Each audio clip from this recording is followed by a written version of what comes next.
Hi guys, so I'm doing a Rach3 tutorial for you, and I'm going to start right on rehearsal number 8 using the Schirmer score. And this section is going to use what's called the Swan head technique. The reason we call it Swan head is because of the shape of the hand, and what it involves is basically just this dropping from this elbow joint, and it's just simply relaxing and letting your arm fall. Now, as your arm is falling, your wrist is going to fall a little bit, but you're supposed to keep your wrist up until the very last second, until really the right before you play the chord. You're going to allow that wrist to sort of bend down a little bit at the same time as you are preparing your fingers to get ready to hit the chord. Cirrus, come on, I really need this right now. I'm trying to do a video.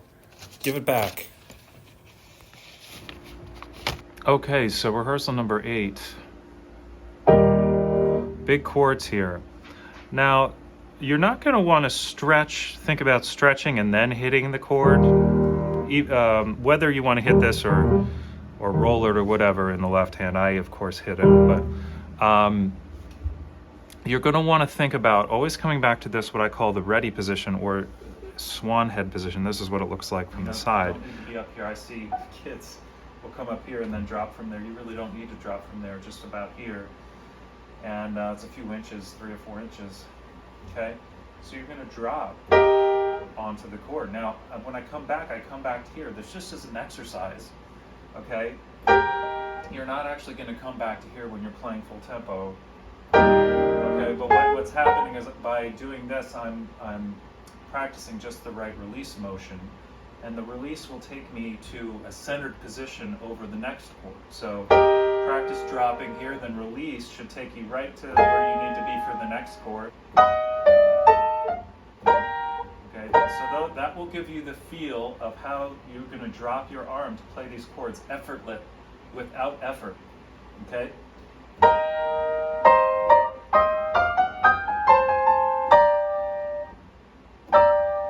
Each one of these chords, I would go through and practice using the drop method, okay? That's what I'm going to call this. So you're always coming back to swan's head position in between.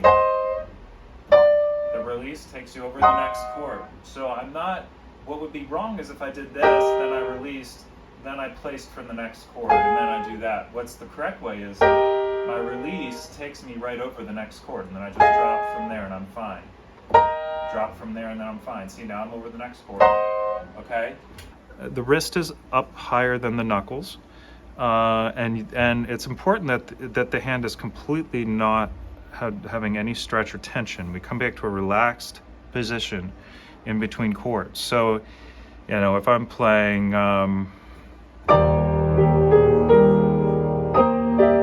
see how in between these, I almost come back. Now, literally, I'm probably not coming all the way back to this every time, but it's toward that. Wherever you are on the keys, you come up, and then and once you're up here, you can drop and use that momentum and the weight of the arm to get the power. So I'm not muscling down to get this power, this loud chord. There's really that's just not an efficient way of playing the piano. You never need that much power that you actually have to use your muscles to, you know, throw your hands down. You just drop from here. Okay, now there is some muscle involved in just strengthening the hand so that when you do fall on it in this position, this stretch position, that you get the sound. That means I do have to have strong muscles in here, and it's all the way back my forearm. That kind of stuff is important. It's important to be strong for certain stuff, but you don't need to be strong to just get the speed to press down the keys. That's not where the strength comes in. The strength comes in holding the hand in these strange, awkward positions and then letting the weight fall on it. Okay? And so these, I'm thinking of each one of these 16th, these are slower 16ths because it's an allargando here, right? Right here. Okay, but I'm gonna go, so it's like I'm here, and then I just go down and up a little more on each one, and then I'm almost to the point where I'm gonna release and get to my next position. My wrist leads me there, and I'm up in the swan position, and then I drop, right?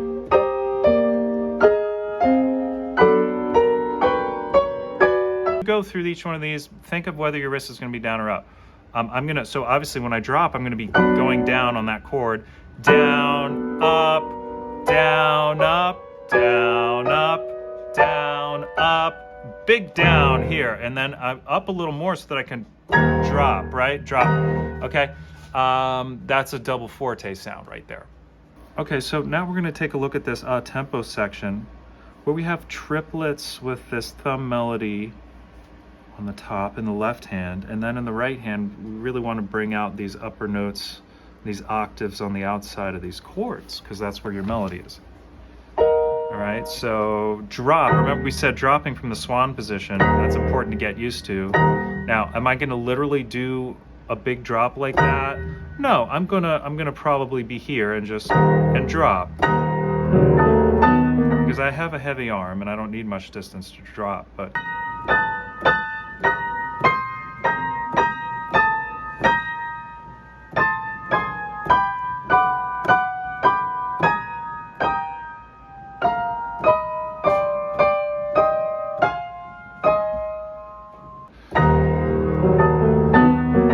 what I'm doing in the left-handed here is I'm thinking down, up a little more, up even more, and then down. So I'm doing like a down up over 3. Down and up. This is super slow motion. Down. See how far I go down? Down and up.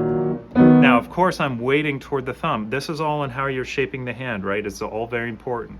Okay, so my hand is roughly this shape as I'm going to drop down. If you're dropping down in this shape, whatever, it's not going to work. It has to be in this shape. Right, for that chord. Now for another chord, it's going to be a different shape. For that one, it's going to be this. See that? These 3 fingers playing. Okay? This one, right? That's that one. Okay? You hear when I'm dropping toward my upper finger. Here it's 2, but then it's thumb.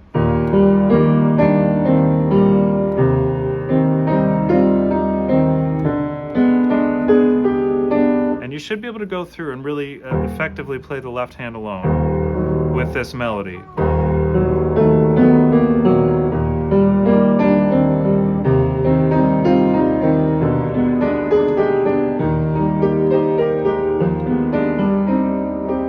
So your hand has to know, use the lower notes as your down. Those are downs, those are your drops. Drops, remember from the Swan position?